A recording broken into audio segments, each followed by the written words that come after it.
নমস্কার, আপনারা দেখছেন আমন্ত্রণ টিভি আর আপনাদের সঙ্গে রয়েছে আমি শ্রাবণী। এই মুহূর্তের বিশেষ গুরুত্বপূর্ণ খবর নিয়ে।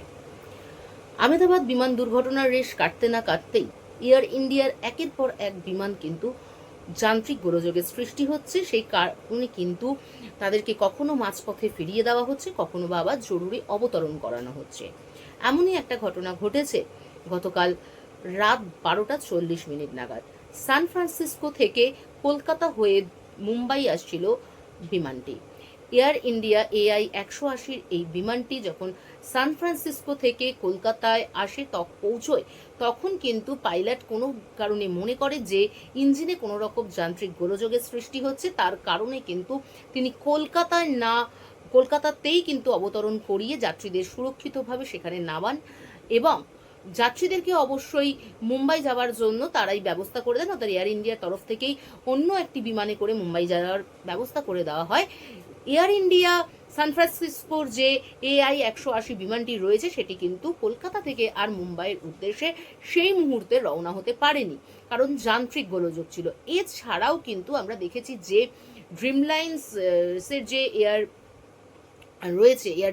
ড্রিমলাইন্সের যে বিমান রয়েছে, অর্থাৎ এয়ার ইন্ডিয়ার 787 যে ড্রিমলাইন্সের বিমান রয়েছে সেই বিমানকে কিন্তু লন্ডন থেকে যেটা নাকি আসছিল চেন্নাইয়ের উদ্দেশ্যে বোয়িং করার জন্য, সেই চেন্নাইয়ের কিন্তু আর সেই বিমানটি এসে পৌঁছতে পারেনি, কারণ তাকে লন্ডন থেকে টেক অফের পর যখন সে চেন্নাইয়ের দিকে আসছিল তখন তাকে মাঝ আঁকার পথ থেকেই কিন্তু আবার ফিরিয়ে দেওয়া হয়। কারণ সেক্ষেত্রেও কিন্তু বলা হচ্ছে যে যান্ত্রিক একটা গোলযোগের সৃষ্টি হয়েছিল, যার কারণে কিন্তু যাত্রীদের সুরক্ষার উদ্দেশ্যে পাইলট কিন্তু আবার সেই বিমানটিকে মাঝ আকাশ থেকে ফিরিয়ে নিয়ে যায়। এছাড়াও হংকং যে বিমানটি ছিল, মানে হংকং থেকে দিল্লির যে বিমান, এটাও কিন্তু এয়ার ইন্ডিয়ার যে 787 যে ড্রিমলাইন্সের বিমান রয়েছে সেটিই ছিল, তাকেও কিন্তু মাঝপথ থেকেই ফিরিয়ে দেওয়া হয়। যদিও বা এর যান্ত্রিক গোলযোগ আছে কিনা সেই বিষয়ে এখনো পরিষ্কার নয়। সেখানে যেটা উঠে আসছে বোমাতঙ্ক, অর্থাৎ ওই বিমানে বোমাতঙ্ক রয়েছে বলে সেই বিমানটিকেও কিন্তু দিল্লিতে অবতরণ করানোর পরিবর্তে কিন্তু মাঝ আকাশ থেকে আবার হংকংয়ের উদ্দেশ্যে ফিরিয়ে দেওয়া হয়।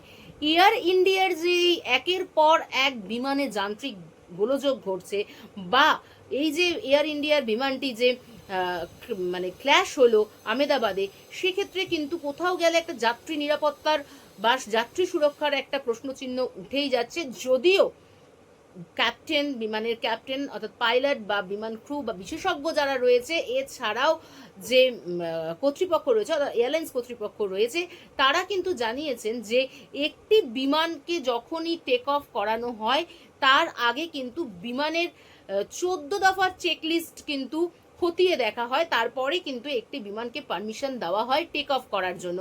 অর্থাৎ বিমানের পাম্পিং সিস্টেম ঠিক আছে কিনা, বিমানের ইঞ্জিন ঠিক আছে কিনা, বিমানের ঠিকঠাক মতো ফুয়েল মজুদ আছে কিনা, এছাড়াও যে বিমানের আরও যে রেডিও সিস্টেম ফিল্টার ঠিক আছে কিনা, কন্ট্রোলিং ঠিক আছে কিনা, সমস্ত কিন্তু কিছু কিন্তু চেক করার পর কিন্তু একটি বিমানকে টেক অফের পারমিশন দেওয়া হয়। সেক্ষেত্রে বিমানের যান্ত্রিক ত্রুটি থাকাটা কিন্তু অস্বাভাবিক বিষয় হয়ে দাঁড়াচ্ছে। তবুও বিমান কেন ক্ল্যাশ করলো, অর্থাৎ এয়ার ইন্ডিয়ার যে 787-8 যে ড্রিমলাইনের বিমানটি ছিল সেটা অত্যাধুনিক প্রযুক্তি এবং সম্পূর্ণ নিরাপত্তা একটি এয়ারলাইন্সের বিমান ছিল সেটি।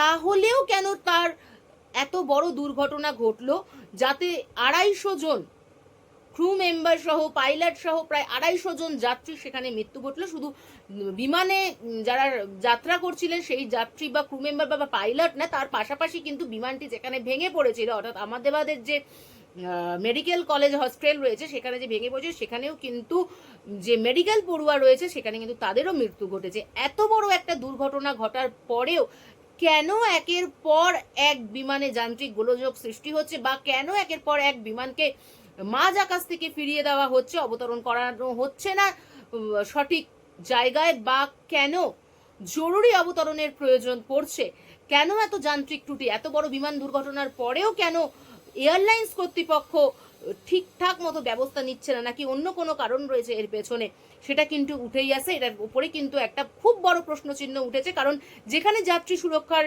বা যাত্রী নিরাপত্তার একটা বিষয় উঠে আসে, সেক্ষেত্রে কিন্তু হাজারো প্রশ্নচিহ্ন উঠেই আসছে। এখন এটাই দেখার বিষয় যে আহমেদাবাদ যে প্লেন দুর্ঘটনাটি হয়েছে তার মূল কারণ কি ছিল, অর্থাৎ এটার যান্ত্রিক গোলযোগ ছিল নাকি অন্য কোনো কারণে বিমান ক্র্যাশ হয়েছে, সেটি কিন্তু এখন খতিয়ে দেখা হচ্ছে। তারপরেই কিন্তু জানা যাবে যে এর মূল রহস্য বা মূল যে কারণ বিমান দুর্ঘটনা সেটি কি ছিল। এখনকার মতন এই পর্যন্তই।